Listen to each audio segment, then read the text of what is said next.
What a way to kick off today. Welcome, everybody. I'm JJ Snyder. I'm the host of The Morning Blend on Channel 13. So great to see you all here today. What a beautiful room.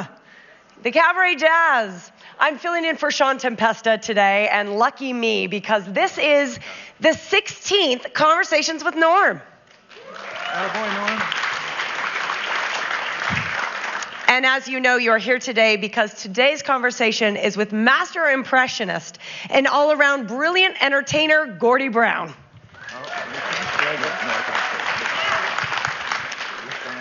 Folks, you may know, or you may not know, today is actually a fundraiser with all proceeds benefiting the Smith Center. They have an outreach program, and their mission is to create a strong commitment to arts education and ensure exceptional arts experiences for young people of Southern Nevada. And I think they're doing that today for the adults as well, so there we are. Before I introduce our guests and our hosts for today, I'd like to take a moment to acknowledge our very important sponsors. We wouldn't be here today except for these people stepping forward to help make it happen. Totally Tiffany Nails, ladies are sitting right in front. Happens to be my nail salon. I'm not going to tell you who I go to, though, because I don't want her to get booked up. The Las Vegas Review-Journal is here today as well. My station, KTMV Channel 13. Clear Channel Outdoor. Thank you so much. Jerry Metellus Photography. Hi, Jerry. Thank you, Jerry. Vegas 4 Locals. And Cinematic Memory. Thank you so much, folks. Thank you. We appreciate your support. All right, are we ready to get this party started? Yeah, we are. Woo! All right. Well, you may know him as the former celebrity columnist for the Las Vegas Review-Journal. He's been voted Best Print Journalist by the RJ Readers Poll in 2013 and 2014. He's been named the 2015 recipient of the Denver Press Club's prestigious Damon Runyon Award. He was also honored by Saks Fifth Avenue at the 12th Annual Vegas Dozen Awards in 2015. And in 2017, on his 75th birthday, our very own mayor, Carolyn Goodman, issued a proclamation proclaiming July 8th as Norm Clark Day in Las Vegas. We're coming up on an anniversary for that day. What are we going to do on that day? Everyone's going to have to carry their bobbleheads around town that day. All right. Please help me in giving a warm welcome to our very own Norm Clark.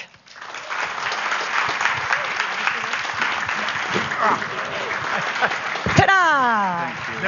Never saw that before, have you? We planned that. We thought it would be funny to start with a little slapstick. All right. And now the man of the hour, currently appearing at Hooters Casino Hotel, the amazing Gordie Brown. Thank you. Yeah, go ahead. Hi, everybody. All right, Gordie. All right. How fun! I had no idea. I didn't think anybody was out there. That was amazing for you guys to be showing up like this. I'm going to have you take a chair. I'm going to take a chair. Okay. And we're going to do something here, folks, we have not done before. Well, thank you for being We're going to here. have our photographer, Jerry, come up. We're going to take a panorama picture. Wow. And it'll be on my website tomorrow, norm.vegas. And we'll just take a moment of your time here. So, got the lights up. Yes. Lady, we're in the back. Fix your hair.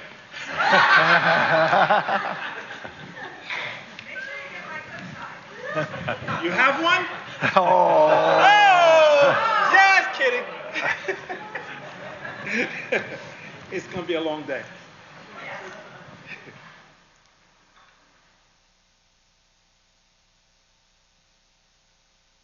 We'll do one more. Perfect. But you didn't smile enough.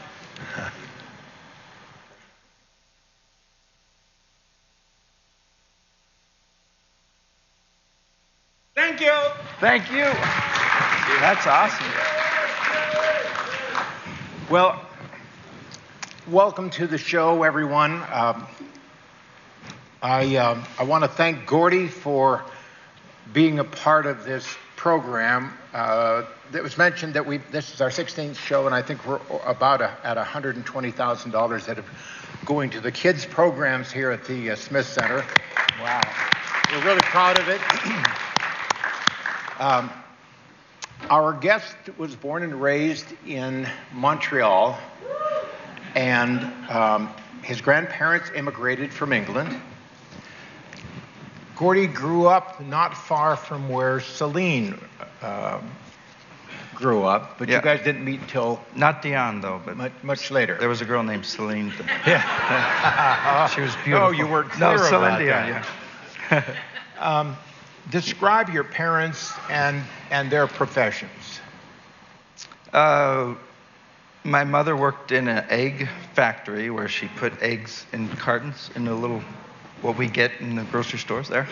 So that's what I remember, because you asked me about if she had worked, and that's the job I remember her doing for just a couple of years. After that, she didn't work. And my dad worked in telecommunications, so he would fix things like teletypes. You remember those?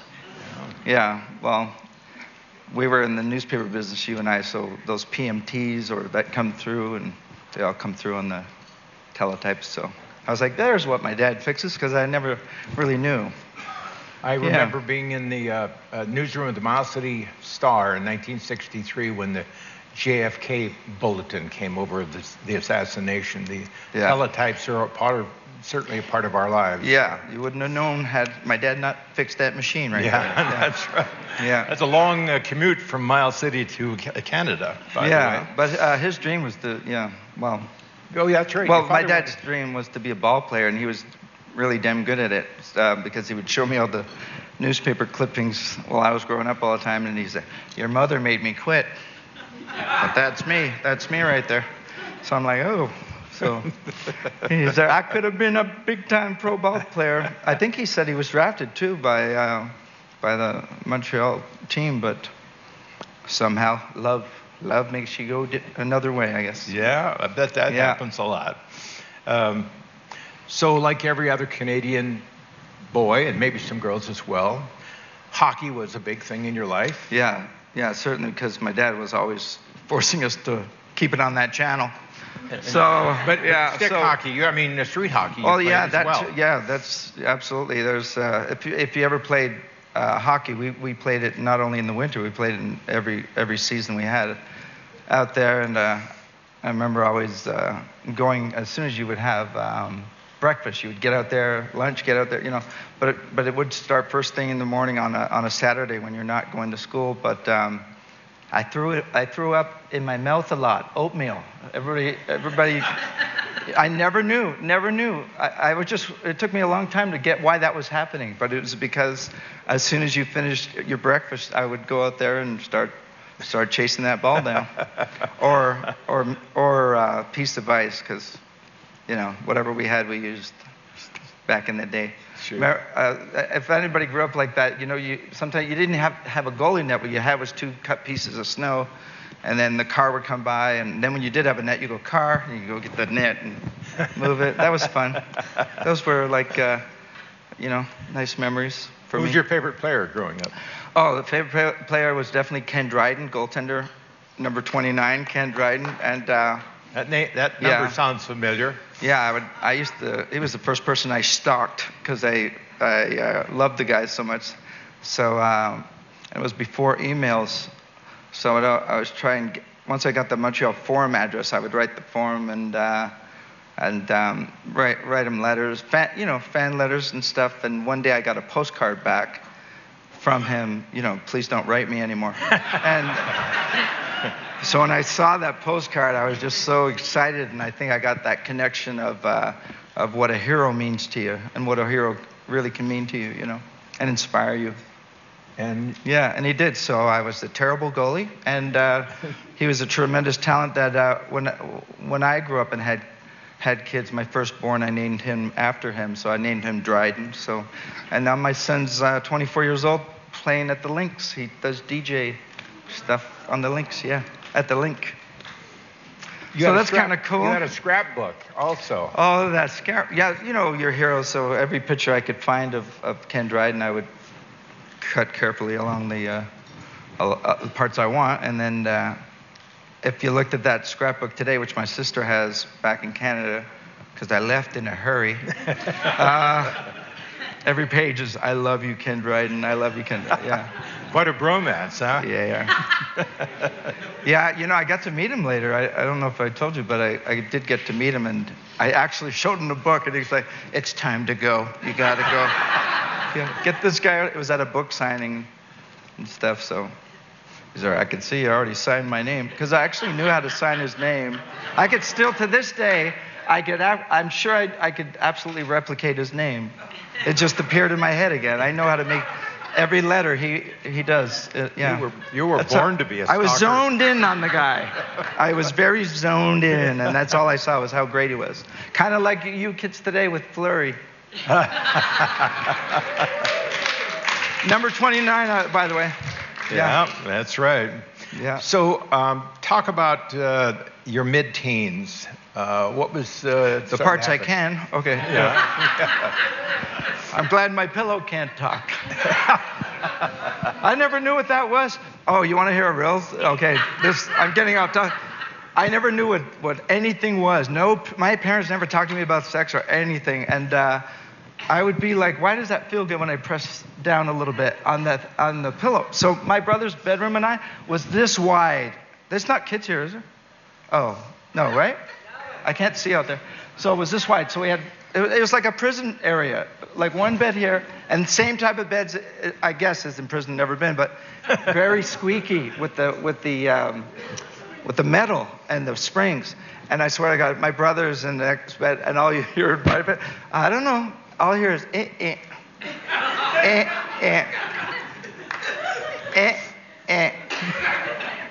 No, he's not moving yet. I guess he doesn't have to get. He was about going to work age. So he was about 17. I guess I was 14. Or, and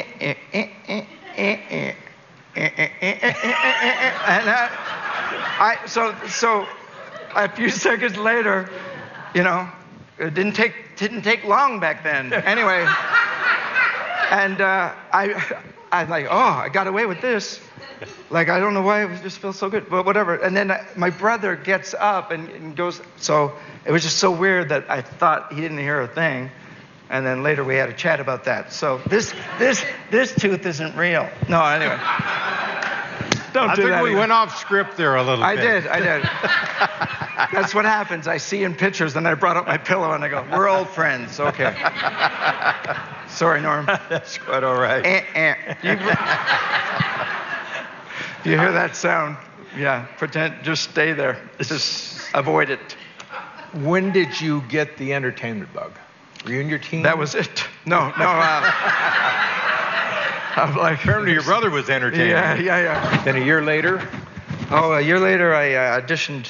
My drama teacher took me on an audition for a movie that was being made in Montreal, and the movie was called Hey Babe, and I auditioned and got a principal role with Buddy Hackett, who played many great years here in Las Vegas. So it was great to meet him and to have that happen. I brought him coffee donuts on the first day of shooting on the set because I really wanted to meet him. And he was in there playing cards, and I turned to leave after giving him, bringing the tray of coffee and donuts.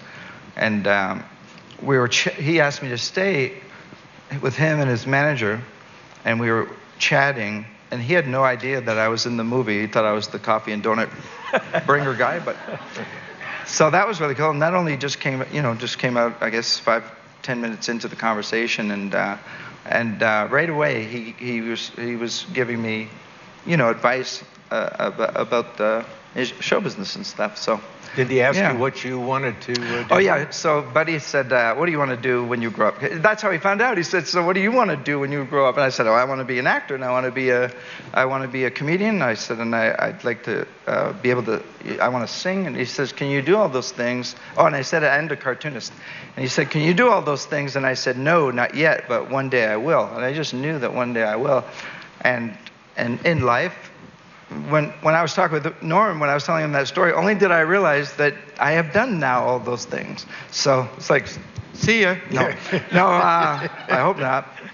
But yeah, so I'm like, wow, sometimes you don't really look back enough to at least, you know, you have to always remember where you came from, but sometimes to see what you've done, you know, it was really neat. So having that conversation with you a few days ago was, you know, enlightening. It was awesome. Speaking of knowing where you came from, talk about the audition where you came back into the high school. Oh, well, I did the audition, I got the role, and it made its way into our That was for Babe? That was for Babe. Yeah.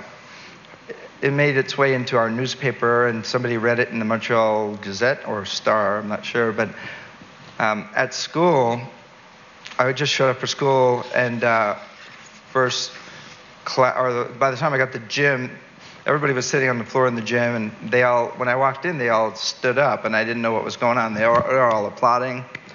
And so I guess somebody had seen in the paper and told them that I got the lead in this movie, so they were congratulating me that way. But I was just so surprised. Your first standing ovation. That was it. Yeah, it was very, very... Can't imagine what that meant. It was, that's why I guess I remember it, because it meant a lot. Yeah. You wanted to be on stage. Yeah, and dreams were starting to unfold that way. Sure. Mm-hmm. So how did the cartooning begin and evolve, I guess? So yeah, I eventually became a cartoonist. Before that, I just had a habit of drawing people that worked where I worked, and the people I would draw would be the more popular ones, which were our bosses. And people would make photocopies of it.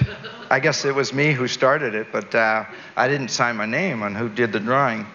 But eventually they wanted to know who did the drawings. So I was a maintenance mechanic. It's called a janitor, but we had a better name called the maintenance mechanic. And that's what we called mopping floors? Mopping floors, cleaning toilets, and picking up the oil spills and everything. And I didn't mind. It's amazing what you could do when you just narrow your focus, and I just did it. I didn't mind. I honestly did. I've seen every vulgar, ugly thing that can happen to a... I don't know. I've seen a lot. Anyway, more than I want. But I remember I just, you know, it's just what you got to do. You got to do, and that was awesome. So one day, one of the guys, who was never particularly friendly, loved one of the drawings. He had to know who did it. So this guy, for me, you know, I would go, you know, try and get his bucket and clean it, you know. He was like, "Why weren't you here like an hour ago and clean it? Why are you disturbing me?" Like, almost like the coffee shortness, that he needs a coffee. That's who needed the coffee and the donuts at that time. So anyway, he said to me, "You're the one who did the drawing." He goes, "What are you doing here? You need to be a cartoonist, and what you should be is a political cartoonist." I had no idea what that was. I was 17. I never read the paper. My dad always did. But so from there, I looked up what that was, absolutely in the dictionary. I totally remember that. And then I found a mentor, which was our cartoonist in Montreal for the Montreal Gazette, named Aislinn. That was his pen name, Terry Mosher. And so I became buddies with him, and he really did inspire me to become an editorial cartoonist, which I ended up becoming for 5 years for my hometown then is Ottawa, Canada. So I was a political cartoonist for 5 years for them. That was fun. Didn't you say something about how you competed against him? Well, his drawing, I said to him, "Terry, sorry, it's me, it's all good. I'm an amateur with these. Don't know how they work." So, what was the question again? No. I got it, I think I got it. So, Terry Mosher says, I said, I'm going to probably move to Ottawa. He said, "There's a paper that I send my drawing to out there, you know, syndication-wise." And so I ended up going to that place, and all I said to the editor there, "All I need for you to do is to tell me that you're going to at least look at my drawing each week." I said, "And that for me inspires me to get a drawing to you every week. You have no pressure at all. I'll give you no pressure to ever have to buy it or anything." And he's like, "Oh, I'll look at your drawing." So every week I would bring in a drawing. This was about 3 weeks in a row, and then I figured out how I can get it in the paper. And that's it had just occurred to me because a place went on strike. I don't know what they did. I can't remember. Some trucking company. So I said, I can now beat if you're doing syndications, well, that's like 3 days old, that drawing. So if I can do a drawing timing-wise that beats out anyone else, then they might use mine. So that night I went home and I did, when the place went on strike, I said, I'm going to do it about that. And then I brought in the drawing the next morning, and that was it. Ever since that day, they took that drawing and everyone after that for the next 5 years. So it was all because of taking the first step, and then other things will come to you. You don't have to solve everything at once. You just have to solve one little thing, and then things open up, And I believe you said that that's how I got the job. So so the first drawing I did was they took Aislin's syndicated drawing and put it aside and put mine in that spot. And that, to me, it's my hero, and it's one thing. I said I don't think he would be mad, and I ended up telling him that years later, and he wasn't mad, so that's good news. And but it was just, for me, again, your hero. So it's almost like if I did become a goalie and Ken Dryden said, I'm pretty tired for the third period, you do it, and then it'd be like, oh my gosh. So it was kind of like that. You felt like you belonged. I felt like really that I can do this like he is doing in Montreal, and I was doing it in Ottawa. And again, it was all inspired by him, And you were at what age when you became a political cartoonist? I was 21. 21. Yeah. Did that for how long? 5 years. For 5 years. Yeah, exactly 5 years. At that point, what was the entertainment happening? I know the Al Jolson show came in. I think I was 20, Norm. 20. I was 20. Wow. I moved there when I was 20, and I got the job about 3 months after I moved there. And the Al Jolson story then so now I'm in Ottawa, and I want to be an entertainer, and I knew that, and I was getting really popular for the drawings every week.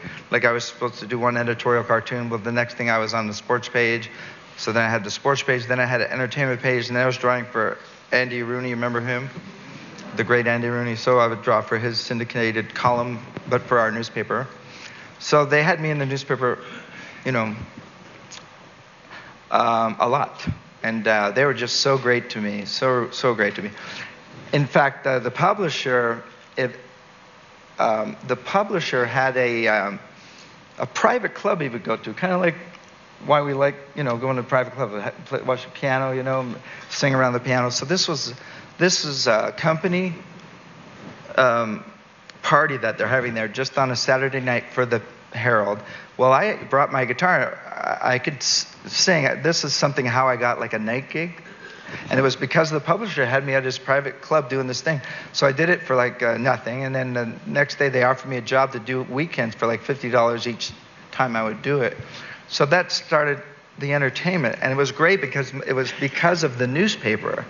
And then unbeknownst to me, they put me in a lip sync contest, which I had won.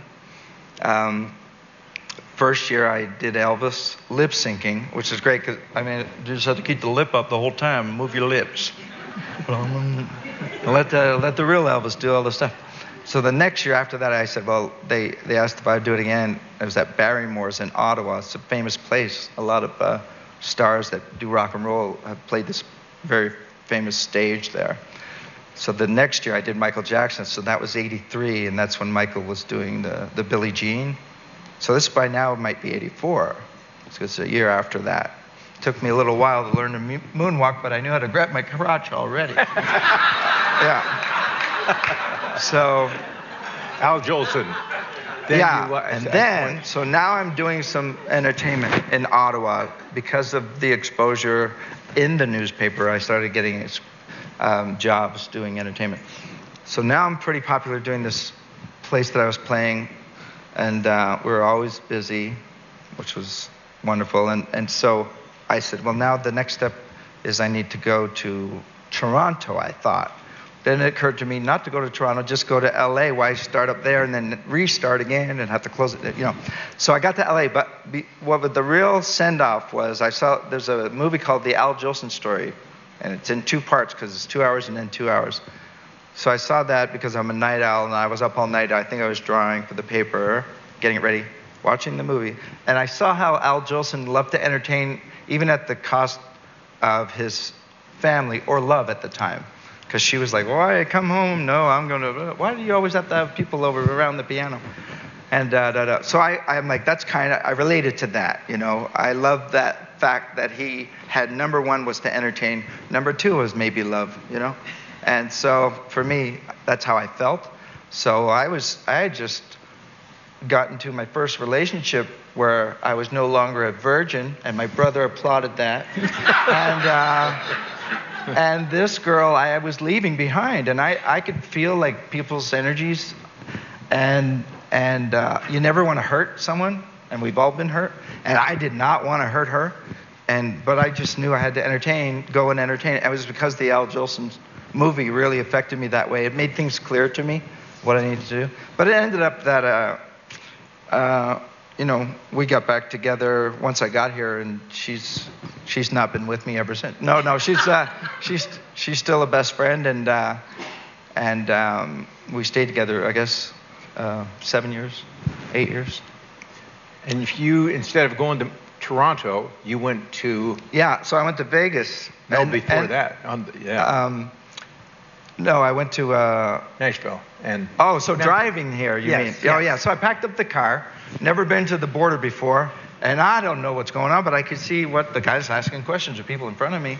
So I got my Ford Tempo with no air conditioning. It's just cheaper. Anyway, so I'm driving, so it occurs to me, I think even a higher help said to me, you better answer these questions. So the guy goes, where are you going? I go, I'm going to go to Nashville, then to Graceland. I'm a big Elvis fan. I'm going to see Graceland for the first time. Then I'm going to go to Vegas. And I think that was all true. And then a voice, I'm sure, said to me, you better keep it going. I go, then when I'm in Vegas, because his eyes were like, the guy's like, and I go, and then I'm going to Vancouver. Then I'm coming back around through Alberta. I'm not sure about all the different provinces because I don't know how they go. It's Alberta, Winnipeg, Alberta. I don't know. And then I'm coming back. He goes, how long are you going to be gone? I go, 30 days. He goes, your work lets you leave for 30 days? I had already just quit. But I realized I had to come up with a story, and the guy let me go. But I swear, if he looked in my window of my car, my VCR was right in the frickin' window with Michael Jackson, How to Do the Moonwalk. That's the name of the tape. And everything's in the window. The small TV, just everything I own was in the car. So somehow because it never even occurred to me that there was a border. I'd never been anywhere, you know, so it was neat. We don't want borders, folks. What we want is a wall, okay? It's much better with a wall. It's going to separate. I love walls so much. I have a Lego set that I can't get enough of the pieces. It gets higher. The grandchildren can't climb it. They can't get over it. So you get to Nashville. And we're back, Norm. And we're back. Oh, so sorry, no. So I got to Nashville. Oh, no, you get picked up in Ohio. I woke up under the bridge in Nashville because I drove like so many miles. I even got pulled over in Ohio. And he goes, yeah, I realize you've been speeding. Well, the needle was over 100. I'm from Canada. I thought it was metrics.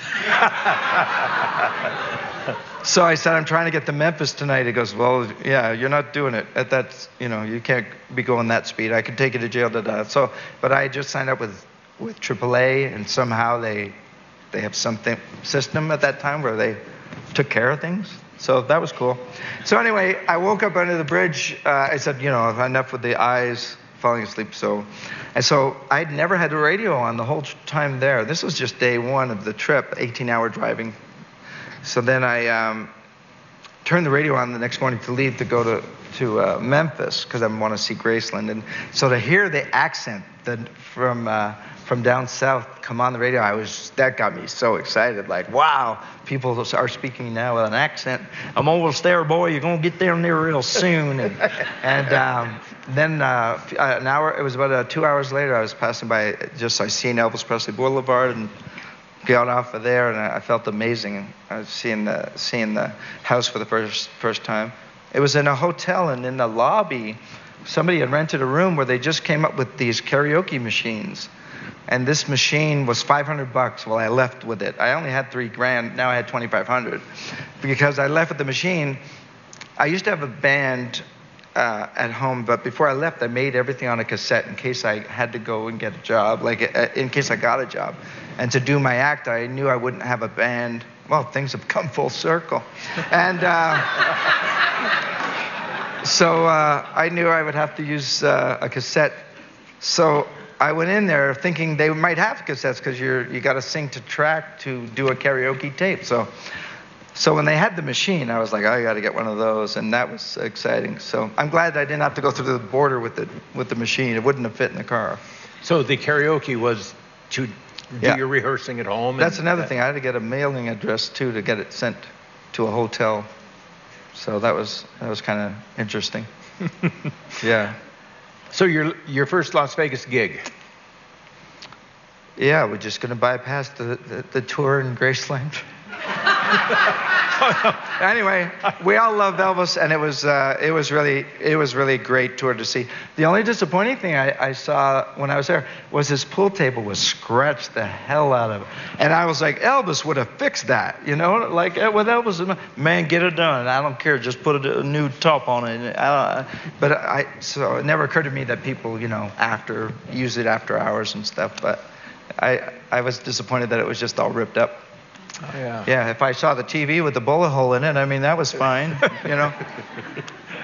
But the pool table should have looked better. So from Memphis, full day's drive to Vegas. Yeah, well, maybe 2 more days. Yeah, I think so. Yeah, so I drove, and the first place I remember seeing with the lights was I drove down was the plaza. And that was incredible. You know, I didn't even think of the Strip. I thought I was on the Strip. You know, you don't know your bearings. Or in Canada, ball bearings. But you don't know your bearings at that.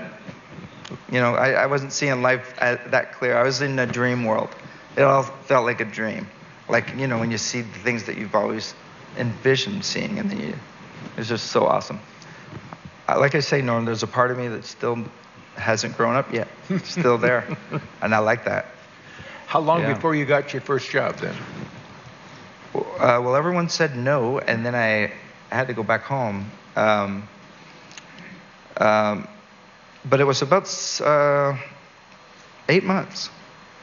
Yeah, and the first place was, you know, the first tape?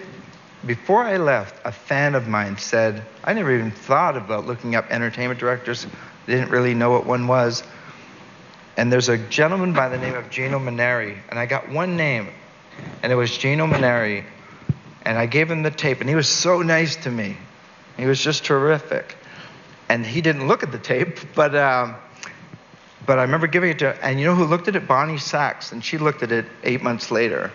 She just has all these tapes, and people always wanting a job, and I was amongst them. But she did end up looking at the tape. She goes, I just saw your tape, and I had received a phone call from her, and it was a game changer. You know, it was really awesome.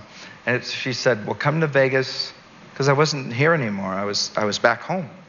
I had to go back home because where I left offered me more money to come back. So, but I wasn't coming back. But this time, there was an interesting thing that happened. Bonnie Sachs called and said, "You remember the Great Babe Pier? Yeah. Right, Great Babe. Babe was in a show with Melinda, the First Lady of Magic, which is produced Bonnie Sachs, and her daughter's Melinda." And so she had called me and had a great conversation. I saw your tape. I love that you do all these different impressions that people aren't doing. Would you come down? She said, I have an older gentleman in this show that does all this different older impressions, but you could do the younger ones, and I think it'll be a great balance. So I said, I'm done. So that was it. So the place that had me come back had to let him know I'm leaving. This happened real quick. Real quick, how it just changed on a dime. Well, the next night I was on the news getting a send-off, and it was a beautiful card by the people, you know, Eat Your Heart Out, Rich Little, because Rich Little's from Ottawa as well, where I was there. But he's my hero, you know, so I'm going to go see my hero in Vegas. And so then the next day I got a call not to come. After that, I said, I have to go there whether I play on the street corner. There's no way I can't go. I already bought tickets. I have to go. And she said, well, we already have, the hotel doesn't want another impressionist in the show. That's what she told me. So now, but I could have hung up the phone and said, oh no, cry, don't go. All I said was, I'm going whether I play on a street corner, no matter what, I'm still going to be there. She goes, I can't promise you anything except we're doing an extra show this Easter in the afternoon. If you want to do that show, I'll let you do that show. Well, I ended up doing that show, and I got an ovation in my 20-minute act. And she said, can you do the night show at night? And I did the night show. And there were 2 more shows that night. 2 more shows the next day.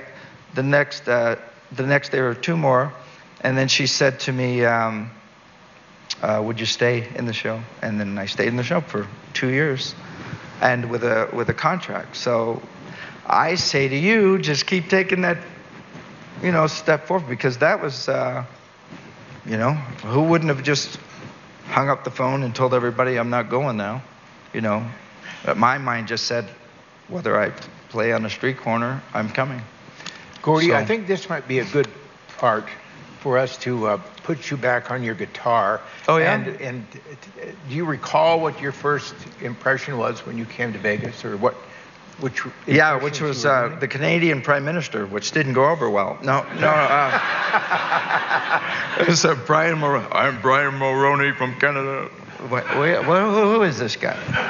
I know that we showed a bunch on your videos, but I know the crowd would love to hear some of your some of the best. Thank you, Gordie. Norm. Yeah, Thank you. You're welcome.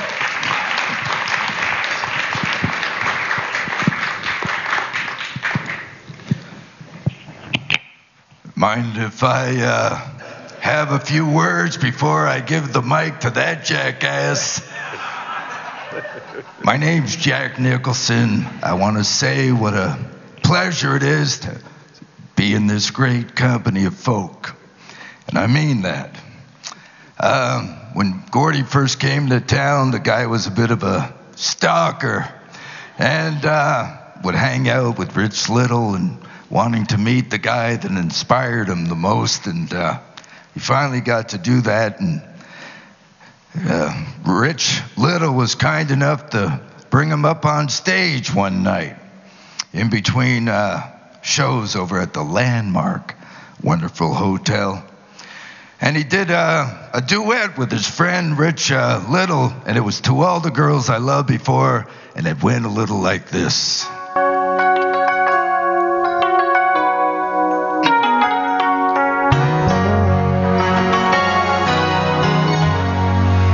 To all the girls I've loved before,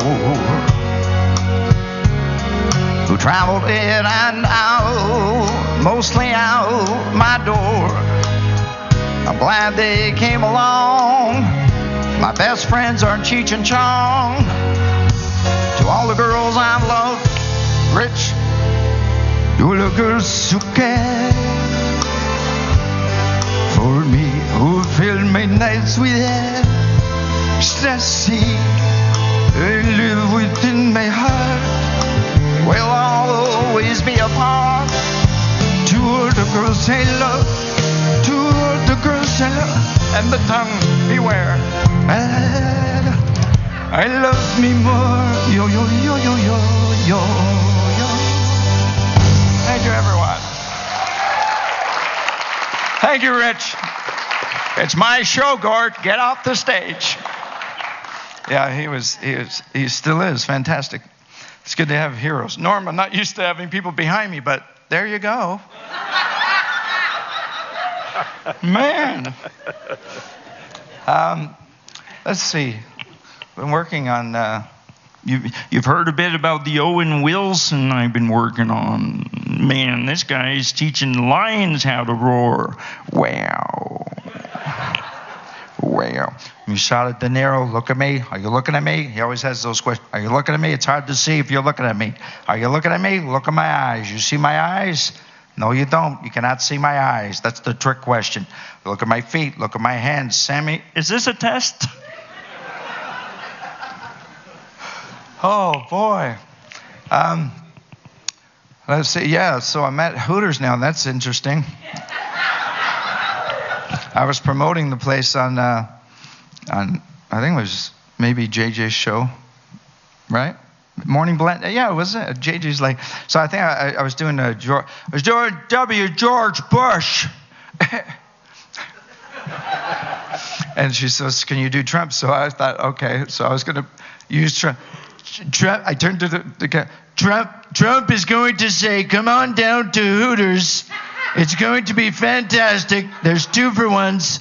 It's going to be amazing. We just began. We're dialing it in. It's going to be fantastic. I miss you, Stormy, so much. We'll be back with the weather after this." And I felt this little tug. But Obama would talk with his hands too. He learned it from Bush. Bush, "I live on a ranch in Texas with all kinds of 4-legged animals, chickens, turkeys, and a damn quail waking you up every morning."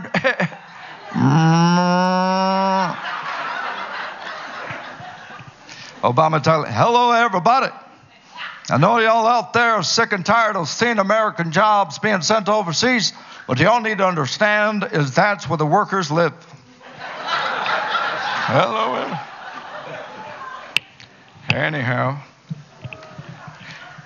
This wall is going to be so fantastic once it gets built. We have to do these 3 things: build the wall, bring back jobs, and get rid of the illegals. But I say we do it in reverse. Gather up the illegals, give them jobs to build the wall. But when they build the wall, they build it blindfolded. And then when it's built, they remove the blindfold, and everyone's on the other side of the wall. I mean, it's a quick plan. Merry Christmas. You're back home. Okay. Boom, boom, boom.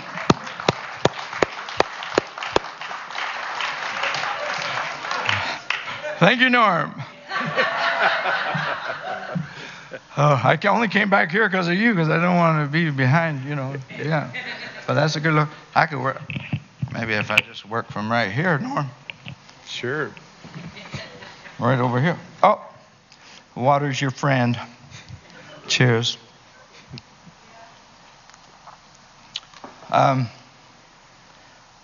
So there's a new guy named, well, not a new guy anymore. I was still waiting for the second hit, but James Blunt had a unique voice for a guy. You might know this song.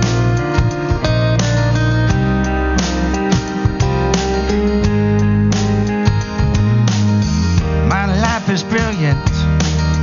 My wife's sexy. The way she'll take off her clothes, start teasing me. She's beautiful. She's beautiful. She's beautiful. It's true. My wife is a perfect 10. It's too bad that I like men. Joe Cocker, he'll do anything to hit the high notes.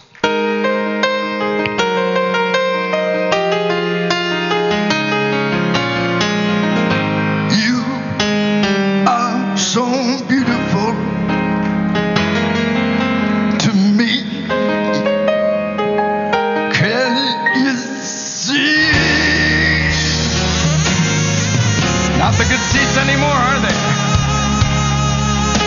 You're everything I want. You're everything I need. You are so beautiful to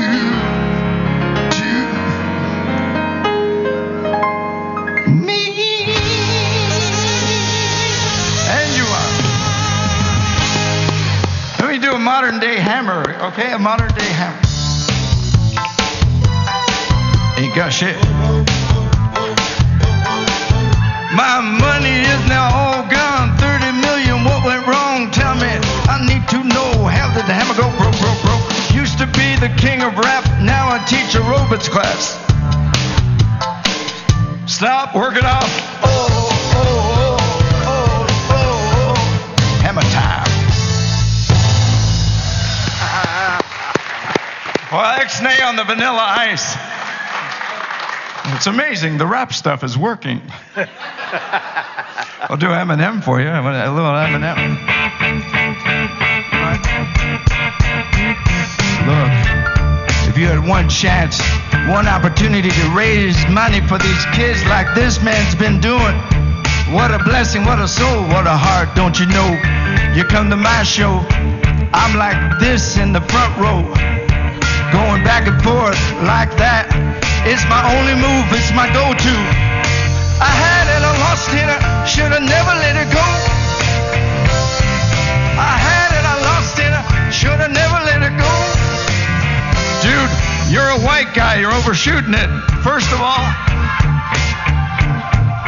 you're not gonna find it there because it's not there. Even Norm's going, can't see it. Oh, no way. Those that called your toes, go the other way. Straighten out your back again. Cause down here's like dream on, dream on. Here we go. Straighten out your back, count to 10. You'll be happy then. 8, 9, look 10. Found your M&Ms again. Peace.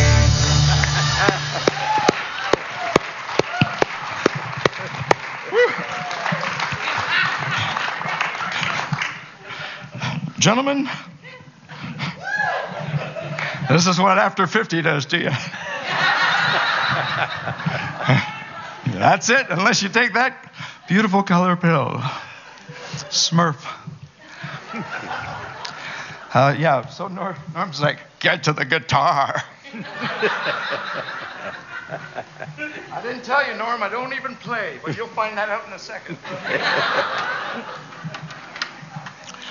We'll do a Neil Young. Neil Young, No Longer Young. Here we go.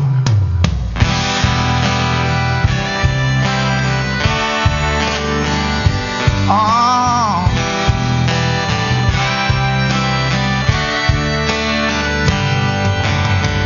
I want a liver. I need a spleen. I need a pancreas and 2 kidneys. I was a stoner, now need a donor. Keep me searching for a heart that beats more than once a week.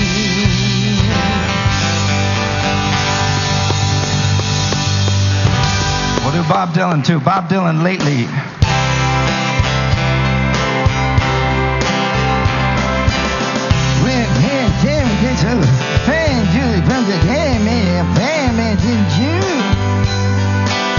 Sing it with me. People say that's the way to do. You better feel.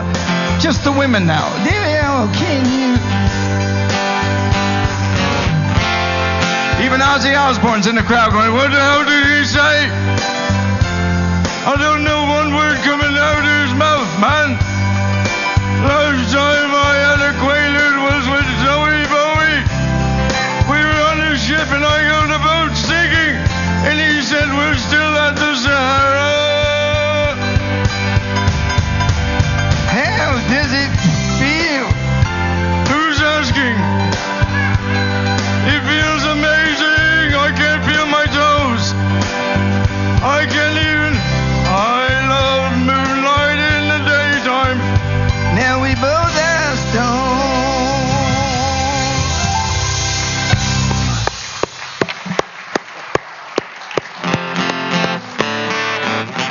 I was at a restaurant. Johnny Cash was with a bunch of singers,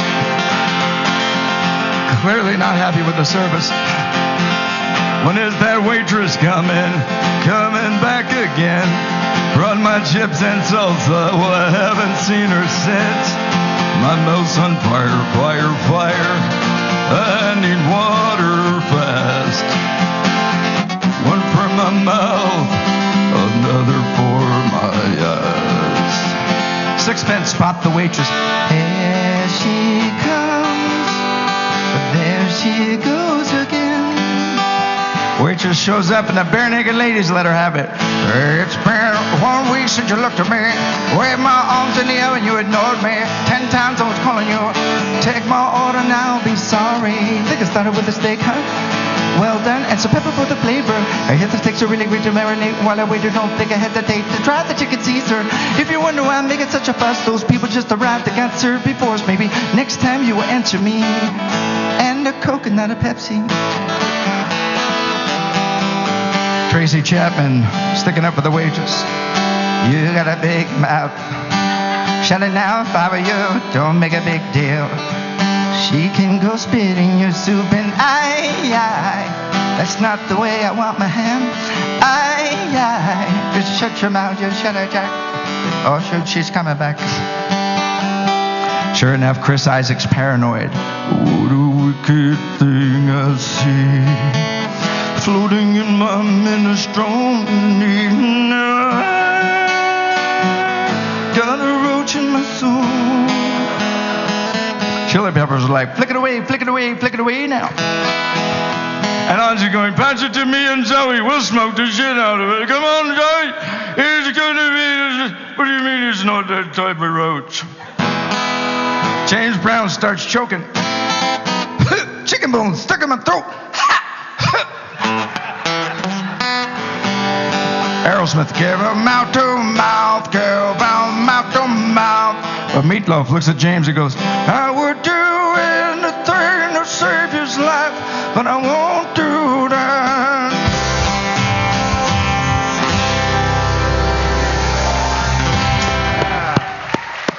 We'll do you a Springsteen. 1, 2, 3, 4. Woo-hoo.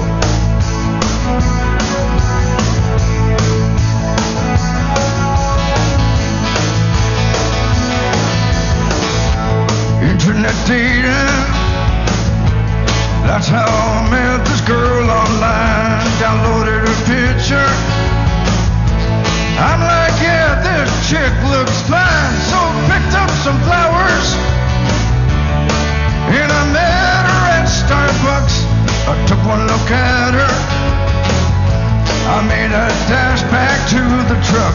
She was a liar, but she was great at Photoshop art, so I took her dancing.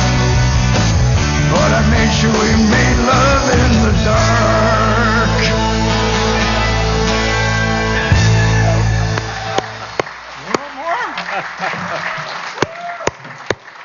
I gotta tell you, I'm getting warmed up now, okay? Oh boy, you guys are awesome. I didn't expect this, I really didn't. Fun. You're awesome. Yeah.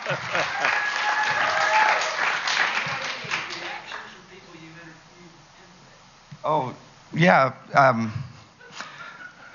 Rich Little told me not to do it anymore. Rich Little saw my show and said, it's better if you stick to your own voice. No. It's quite the advice from an impressionist.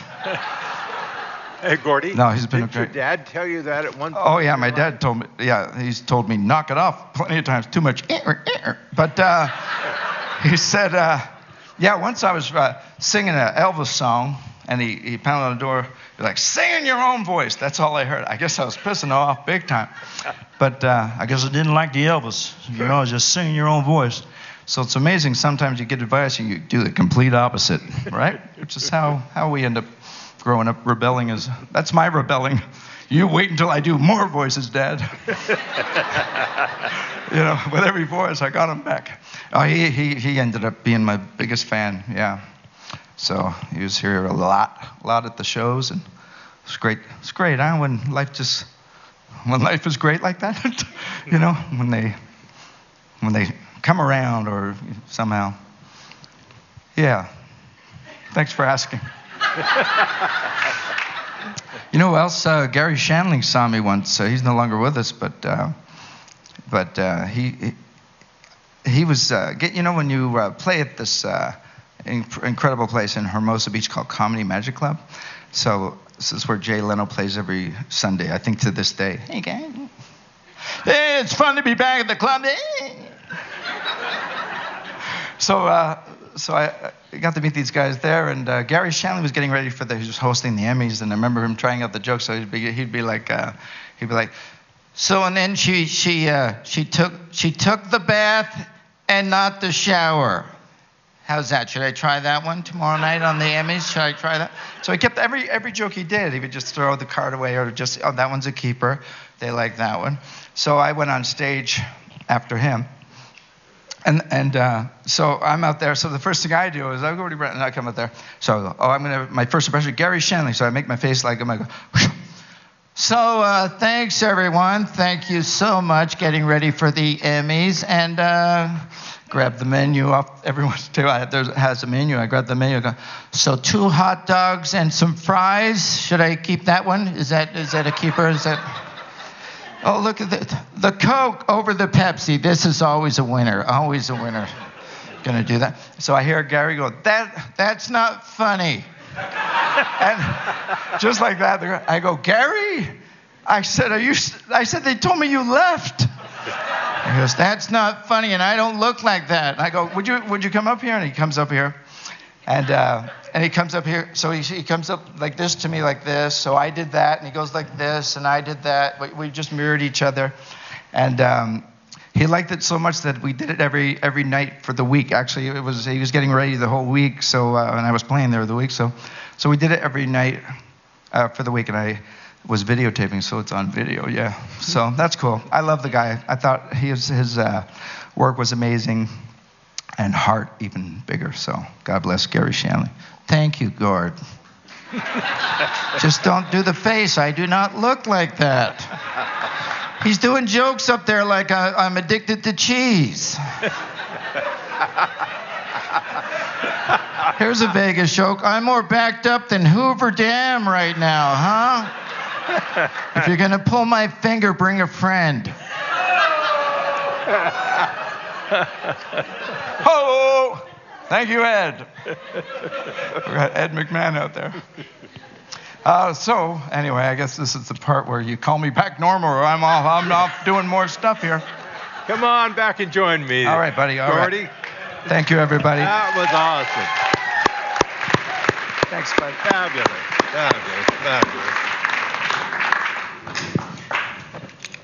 So you go back to Las Vegas and things start working.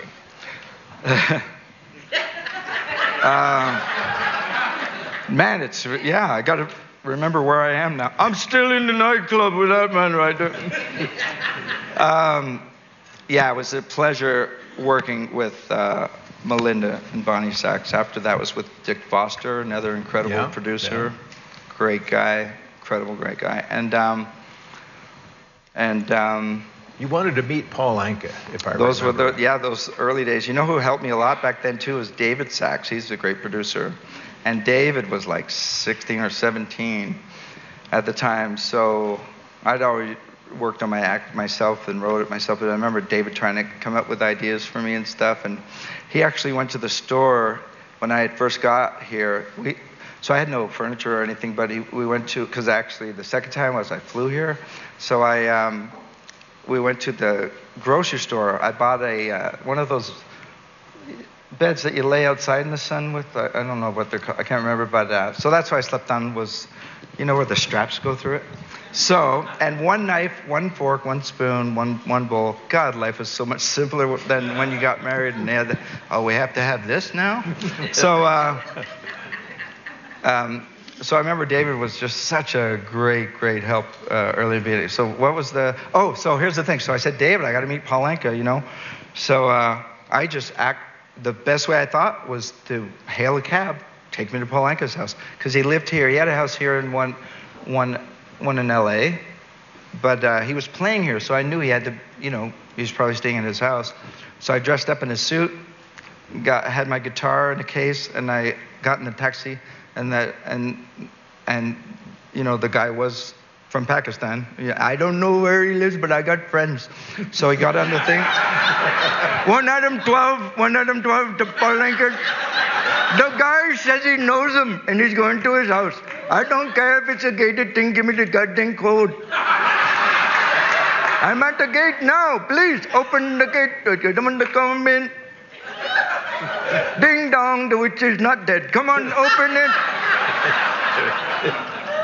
So Paul wasn't there, and I waited outside because I thought I'll catch him when they leave, you know. So, because I'm waiting for him to come home from his show. I had just finished my show, got in a taxi, and I'm waiting for him to finish his show. Otherwise, I would have been at his show, you know. But my show was the same time. So I'm waiting. So he had a maid come outside, and she was leaving, and she was in full, I guess, maid gear, and she sees me, goes, oh, and I go, I mean you no harm. Sorry, wrong accent. I mean you no harm. I said, no, I'm waiting for Paul Anka. He said he'd meet me after the show. But that was just how ballsy I was, in a way of I shouldn't have been maybe, but in a way that if it happened to me by somebody, I would be scared.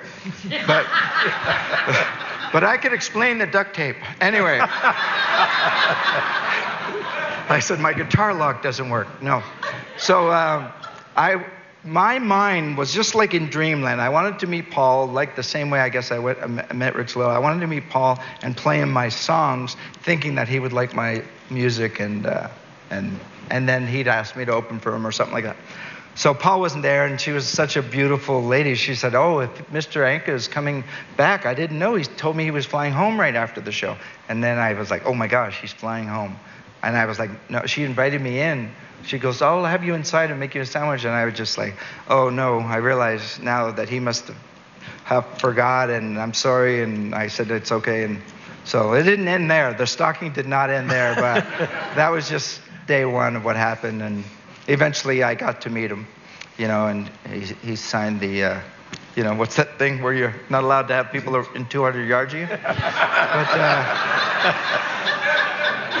But, will you sign this? I'm the one filing it. But you end up going to work for him. Yeah, he ended up starting to hear about me, and so I ended up being hired by him. And I did the first show, and I remember the walkie-talkie was handed to me after the first show, and he said, pal, you can open for me anytime. I loved your show. You know, he loved it, and we did 2 years together doing that. Then he asked me, then Rich got me to do his show with him, which I loved to do.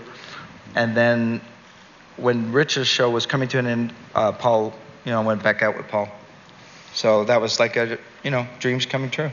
Because in Ottawa, I loved Elvis, Michael Jackson, Rich Little, and Paul Anka, and my mentors. So it all started with the Ken Dryden poster. So those were all my true heroes. So in 2008, yeah, did you get a phone call from the Letterman show? Oh, so that happened because,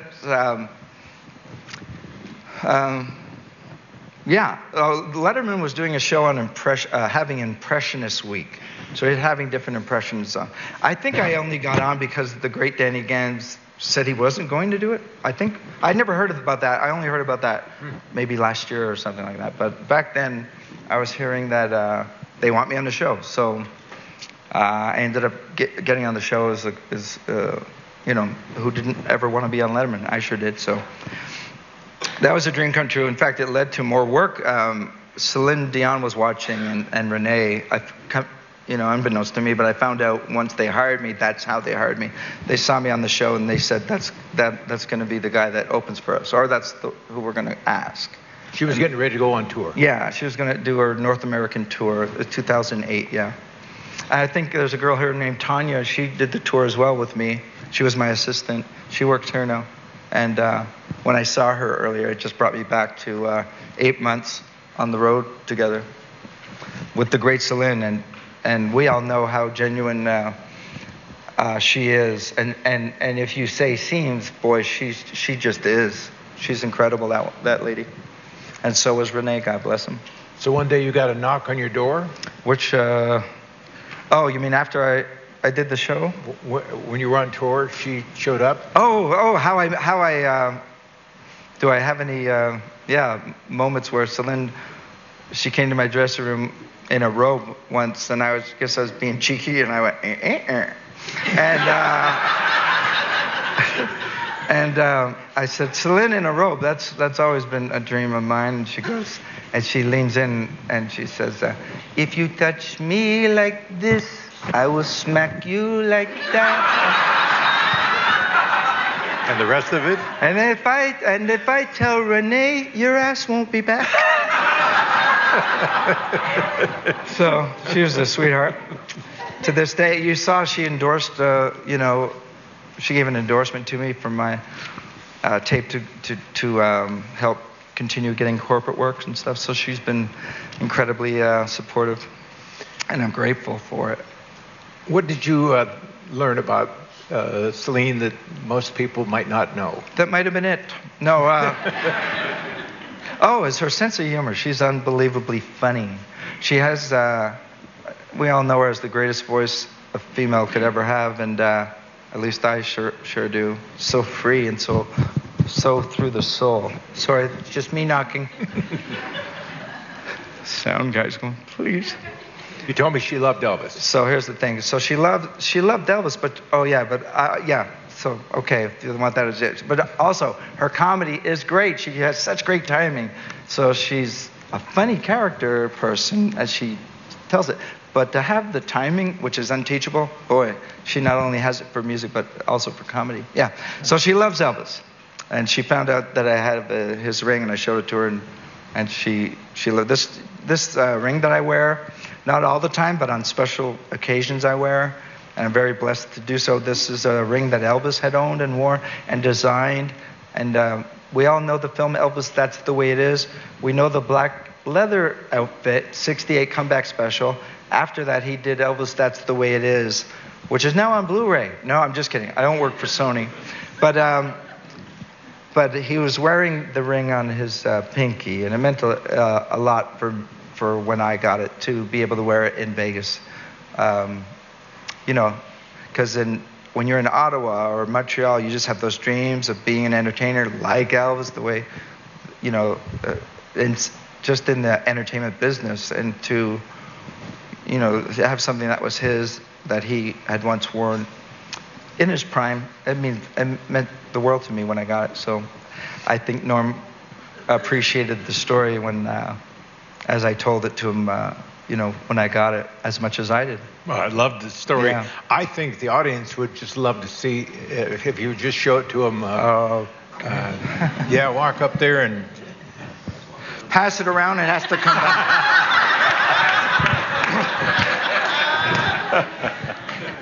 So, yeah, you saw the. So it's all it's platinum and all diamonds, but the initials are EP, which is wonderful, and there's a guitar and diamonds on top. So it was really kind of personal to Elvis, and it's rather large with the diamonds. So then when it was on the big screen, you could the ring's like 6 by 6, So it's just it's something that and there was only that one ring on this hand, and just to know that. Where it is, because even to have anything, something, if you're a magician, something from Houdini, right? Or you love Kiss, Ha-ha! Somebody was just like me going, would you like to see this? And I was the one that went. No, it was, I was in the paper as a story about Elvis and myself, and with that story in the paper, somebody reached out and contacted me, but not about the ring. It was about other items, and the wife was in the background going, tell him about the ring, because I wasn't interested in Elvis's army knife. I wasn't interested in Elvis's patch and other items. I just wasn't. But when he told me about the ring, I just was like, you mean the one that was in the special? So we went back and forth on price for maybe 8 months. And then one day, my wife-to-be, I was on this hill in Reno. It was all meant to be, because I got another call, and the guy came down in price. And I said to her name's Lori, I said, that's everything I have in the bank. And she says to me, and that's when I knew, like, this marriage is going to last a few years. So she says to me, what would you miss more, the money or the ring, the chance to get the ring? What a great question, huh? And I just knew right then, I said, F the money. Absolutely, the ring is what I would want much more. But for her to even say that, so I'm letting you know, I appreciate what she said was amazing, because it hit me so clearly. Yeah, so And that was 10 years ago. No, that was 15 years ago. And the wife and I are still together, but just in separate rooms. But we're still together. So that was 16 years ago, 1999. So maybe more. Is it 18 yet? So 18. 19 years ago. Gosh, who's old like me? It flies by. Doesn't it just fly by? I was mentioning that earlier. So quick. You're a big hit in Reno. Spent a lot of time in Reno. Yeah. And then you came here. There's three hotels. Downtown Gordie Brown. Yeah. Right? And Yeah. where were you performing? Well, Julie said it was okay. Remember downtown Julie Brown? I wanted people to know where I was. Put that stamp right on it. So I've been downtown for a long time, you know. And you played? So I was at the Golden Nugget. So the Golden Nugget is where I met Paul Anka finally. Yeah. Yeah, I told everyone I'm here to see Paul Anka. They took me right back to see him. Paul wasn't expecting me, but I said he was. Paul standing at the door, so you're from Ottawa? Yes. And then Paul was just so incredibly genuine. And he didn't hire me right then because he didn't know what I could do, even though I was coming in juggling. But I was really naive. But I knew he was the right guy. Like I loved his, not only his songwriting, but I loved his performance. He's such an incredible pro performer, just absolutely incredible artist. I love the guy. He's an amazing performer. And so, Paul, well, I was just saying that ended well. So we have our first picture together too. This should be a slideshow, you know, because that picture with Paul. It was interesting because as the years went by, I didn't even realize it. But once someone got him on the phone with me, Bruce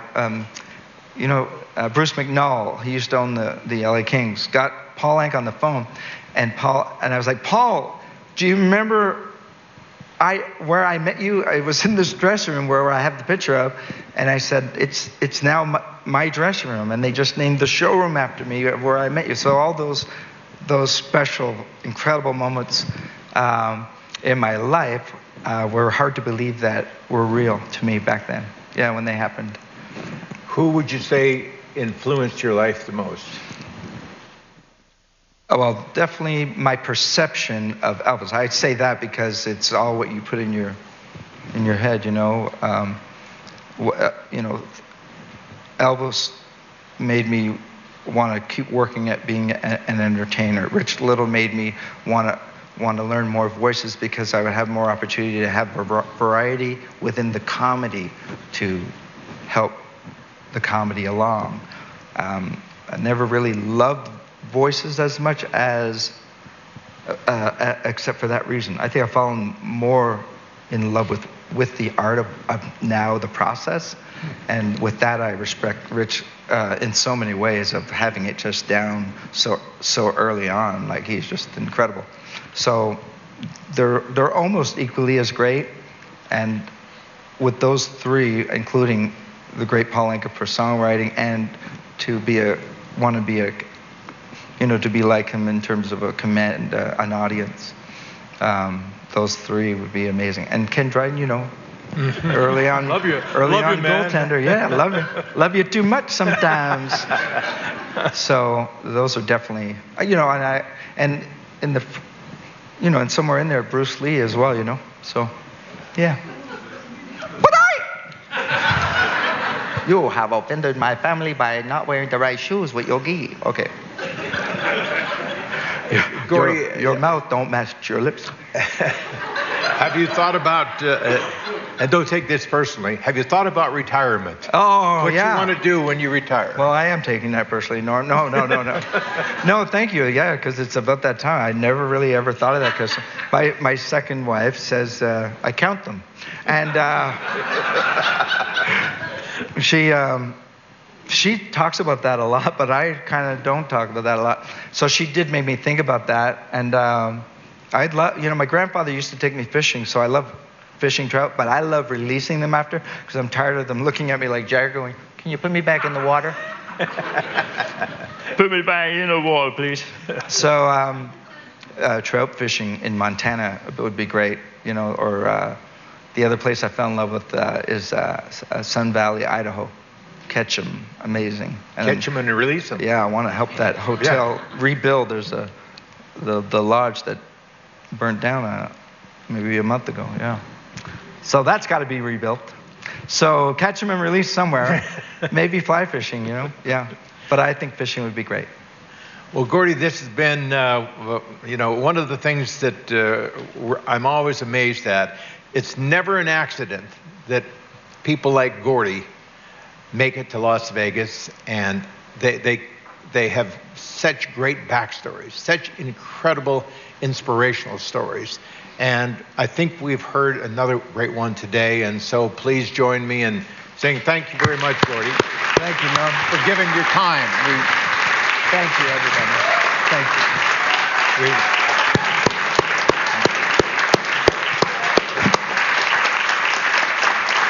My pleasure.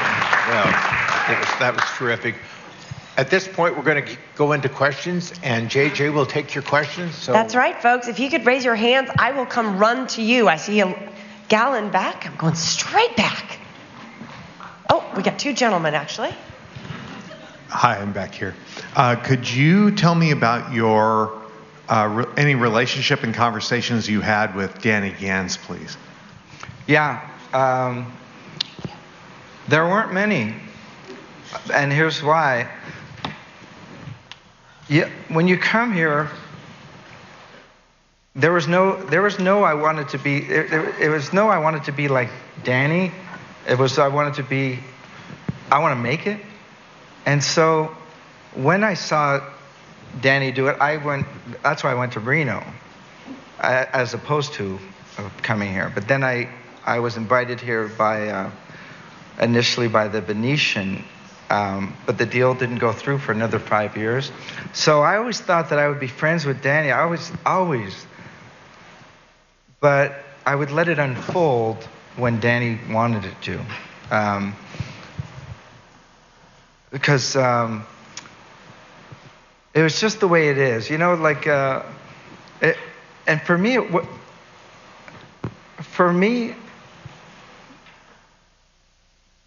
I think the best thing that ever happened that I thought was that icebreaker was beautiful is I opened at the Golden Nugget, and there were cookies from Danny Gans and wishing me, how classy is that? Wishing me well. And I thought that was so, I remember being so, as excited as I was when I was 12, when I got the postcard. I wasn't saying, I love you, Danny, or, like all of that, like I did with Kendra. But I thought, that was amazing. I just had how many people, can feel the light when you tap in and all that stuff? Well, I just got the light. I just wanted to let you know. So I know Danny's listening. So, yeah, it's beautiful. So I thought that was amazing. So I would tell Sean, my secretary, about it, and this is great. So I called Danny, but he didn't pick up. So I left the message. Thank you so much. That I might have talked longer than I should have because I was like a little kid going. That's so nice and so genuine, and I really do, appreciate how when somebody is that way.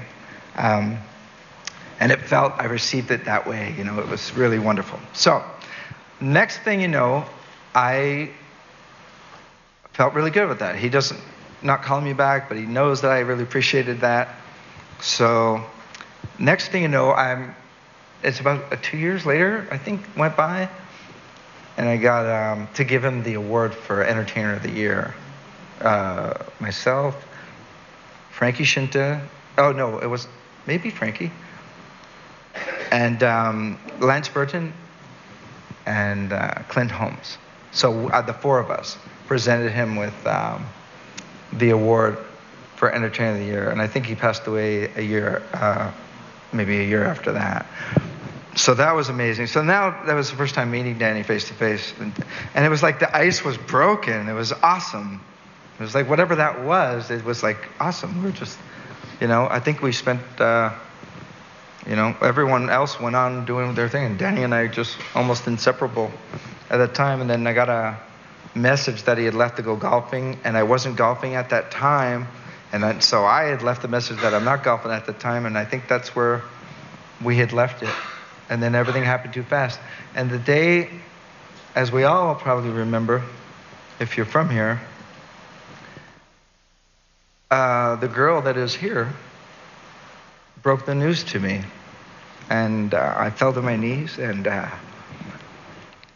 couldn't believe it.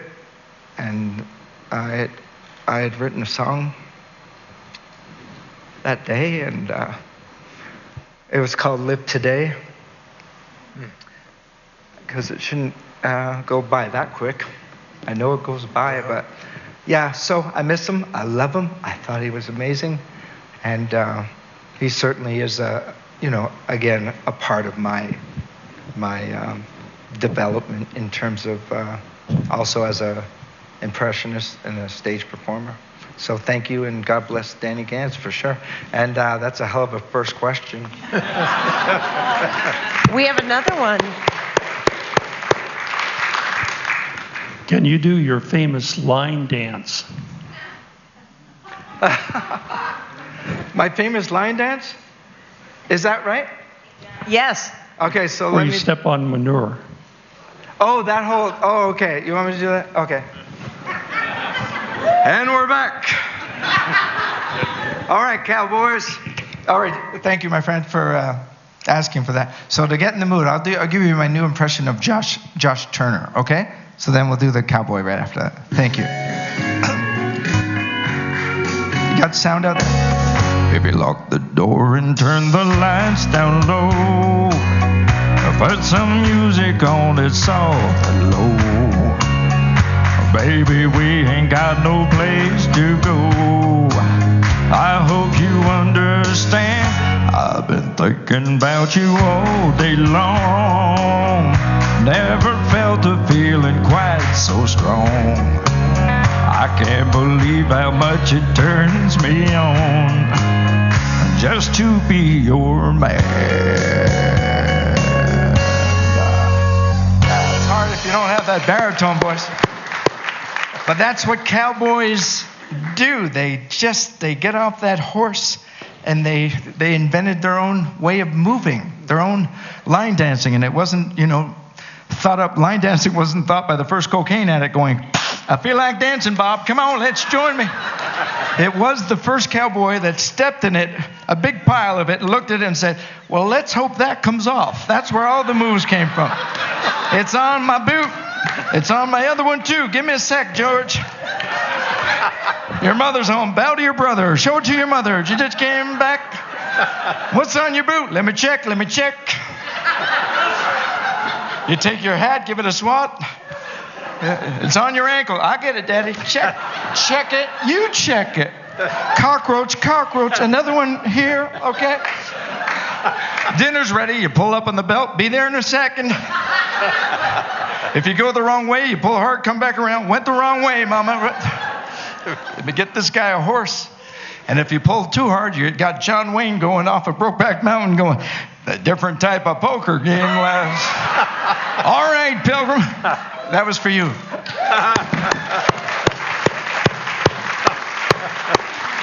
All right, we have one more right in the middle here. This isn't a question, an observation. We came to see your show, my family and I, about 2 years ago. You may not remember this. You had a raging head cold. I mean, you were barely upright, but you performed for an hour and a half.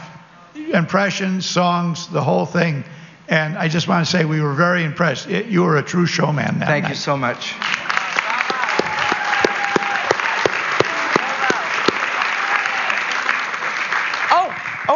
It was totally. 1 hour and a half of Joe Cocker. Right? Everything sounded raspy like Joe Cocker. Yeah. All right, we've got a lady here with a question. Hi there. I just have a question. What's the most difficult impression to do? I'm sure some are harder than others. The ones you can't. the ones that are out of your range. Some of them I've lowered into the range, like Katharine Hepburn doesn't talk. She doesn't talk right in there. I think she actually talks higher than that. But I can't go higher than that. So I have to bring it down to my own range. But the ones that are out of the range, or I remember trying Axl Rose, so I brought him down. So by doing so, I learned how to bring in different elements that they have that make their voice, you know, like there's certain things in certain voices that stand out. So with Axl Rose, it's the tone. Everyone has tone. Some have more distinctive tone.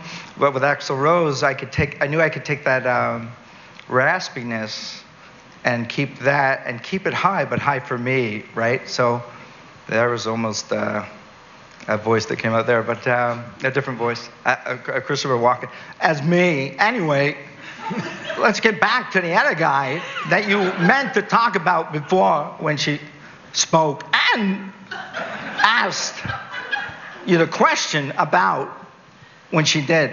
And then she's probably not there anymore, so I should stop and move on. But I still got more to say.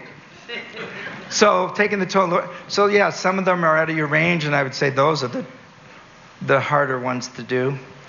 That if you can, you know, the ones that I've cheated on, like to bring it down like that, is Alanis Morissette, Axl Rose, Bolton. Oh my gosh, that guy can get up there. But if I just scream real loud, anyway, when you're back on your feet. Okay. Sound like a horn. But he's tremendous. But, you know, and that's the other thing, too. It's interesting on, like, even people you can't do. Like, I can't do Bruno Mars, but I open with Bruno Mars. So how's that? So I can't sound like Bruno Mars, but I open my show as Bruno Mars. So that's the fun. I make fun of the fact that I can't do frickin' Bruno Mars. So here you go, folks. So that's what's fun. I'll make it up about maybe what I can't do. So there's a way to still get the song in the show, because he's just tremendous, and I wish I could do him. Give us some of Bruno Mars that you can't do. Okay. Oh, just play the opening there. Play the opening there.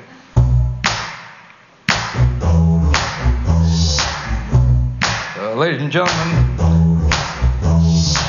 you're probably going to think this first impression is crap. And you're going to be right. Please welcome to the stage, Jimmy. This is the right song to start with tonight, folks. Music is happening. Can I get your hands clapping? Oh, yeah, style. I got voices tonight. I got a whole bunch of voices, but I thought I'd start with just mine.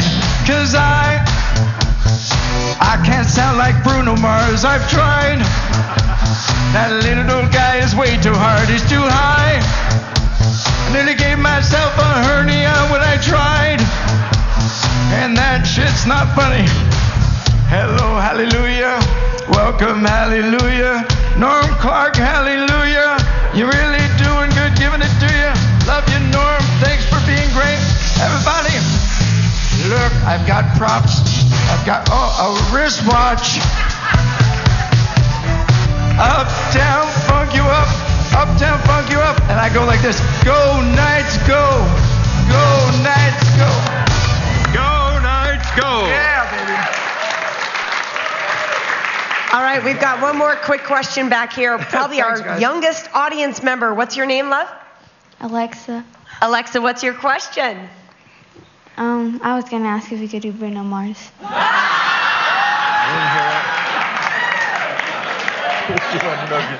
Ask and you shall receive. JJ, I just did Bruno Mars.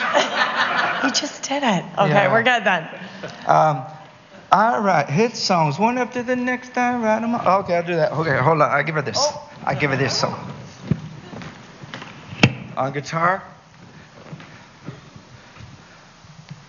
Da da da. But is that guy he is one of my very favorite artists today, man. I love his songs. I love the way he writes. I love the way he performs. And this guitar not in tune no more. I write hit songs one after the next. I write them on myself. I'm just so talented. I write them on myself. Just once I needed help, so I turned on the radio when I need a hit for ya. I might steal a lick for ya, like this song I just did for ya. Doesn't sound familiar yet? 8675309. 86753. Thank you.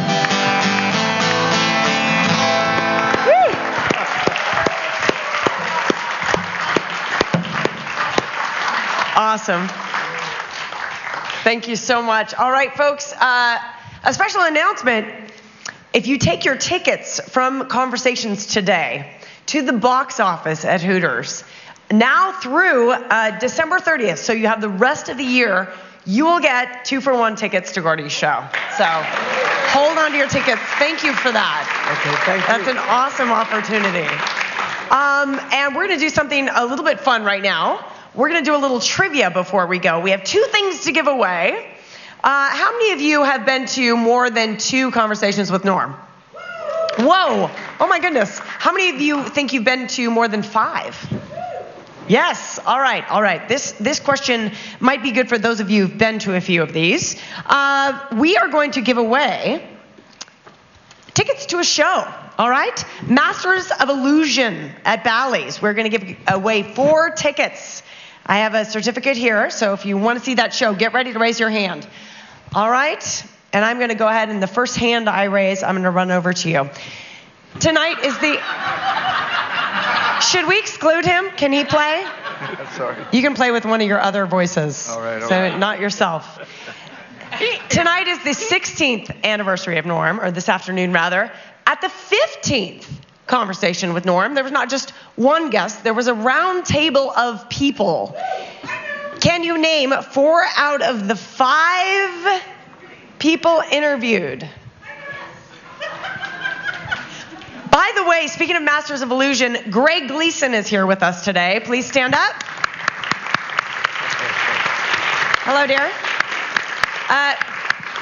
Running all this weekend, Greg Gleason cut me in half, and it's running on Channel 13. So thank you for putting me back together so I could be here today. Clint Holmes, Kelly, his wife, whose last name I can't remember, Holmes, Myron, and Jane, the Review Journal columnist, John Katz. Oh, should we give it to her? Yeah. She had to struggle with that last one. All right, we have a winner. Okay, that was fun. I'm actually going to give your certificate to the lovely Joanne. By the way, Joanne Downey, ladies and gentlemen. Yes, Joanne. If you could come get your certificate from Joanne. And then we have one more thing, and this is from one of my favorite places. Ladies, listen up. Kendra Scott. Who knows Kendra Scott Jewelry? Yeah, yay, I do. All right, they are a lovely, lovely store, and they're very generous, and we have a gift bag of jewelry today from them. And Gordie, I, like yourself, I am a huge, huge Elvis fan, just enormous, like lifelong Elvis fan. Would you read this question for me as Elvis? May I? Sure. May I? Okay. If you could read the question for the audience. You mind holding it across the floor halfway down there? I can't see, man. I'm 87 now. What are Norm Clark's dogs' names? If you know, please let us know, is a question. Thank you very much. Thank you. Thank you. Can I kiss your ring? Oh, yes. So exciting. Oh. Okay. There's a lovely lady. You look like you'd look good in this jewelry, too. What are Norm Clark's dogs' names? Rumor and Scandal. She's a winner. Very good. That's good. All right. Darling, please pick up your jewelry from the lovely Joanne over here. All right, guys. That wraps it up. Norm, back over to you. Thank you so much. JJ. What a pleasure, Gordie. You're such a class act. We really appreciate what you've done again for the Smith Center and the kids, and we wish you nothing but the best. You're the special one, Norm. Thank you for being you. And thank all of you for joining us. I want to thank JJ and my assistant, Joanne.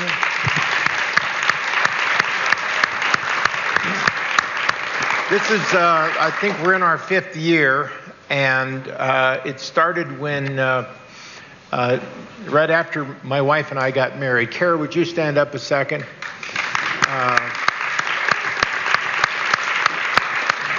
We came to see Clint Holmes here one night. We were planning our wedding, and we were trying to figure out where would be a place that would be incredibly special to us. Yeah. And during the show, Kara leaned over and said, what if we did the courtyard for the wedding and the reception here? And done and done.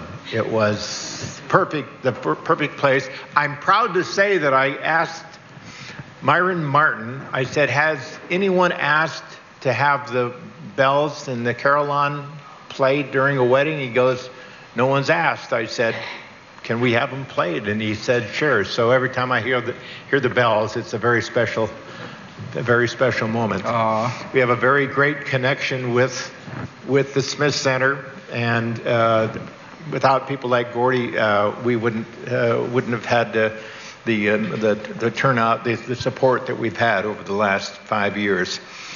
So I hope you all had as good a time as I did.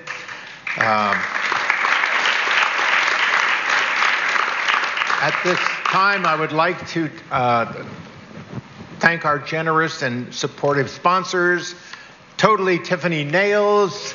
Tiffany, please wave your hand. Thank you very much.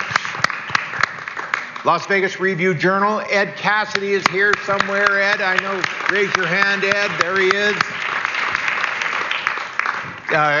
KTNV, Channel 13. I know JJ is here representing us. Clear Channel Outdoors. Vegas for Locals. Thank you very much. You've been a great help. Jerry Metellus Photography. You've seen him here every time. And gives his time, not just to this show and this cause, but to so many around this city. This man is unbelievable, and he found out before the show that he and Gordie grew up in Montreal. Yeah. Not in the same block, but not far down the street. Mon ami, hello. Cinematic Memory, my wife Kara, J.J. Snyder, and my incredible assistant Joanne Downey. A very special thank you goes out to Myron Martin, Glenn Meadis, and the entire Smith Center staff. They have been wonderful. Thanks again, and we'll see you back here September 16th. We hope to have a member or two of the Golden Knights.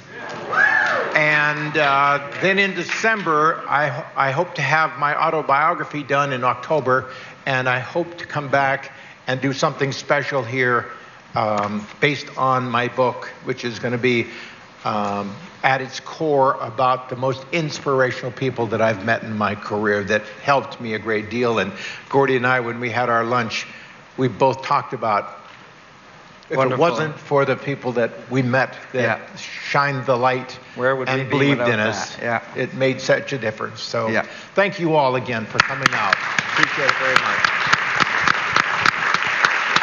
Yeah. Anybody wants to see the ring? Come on up. And thank you, everybody. Thank you, man. That was really fantastic.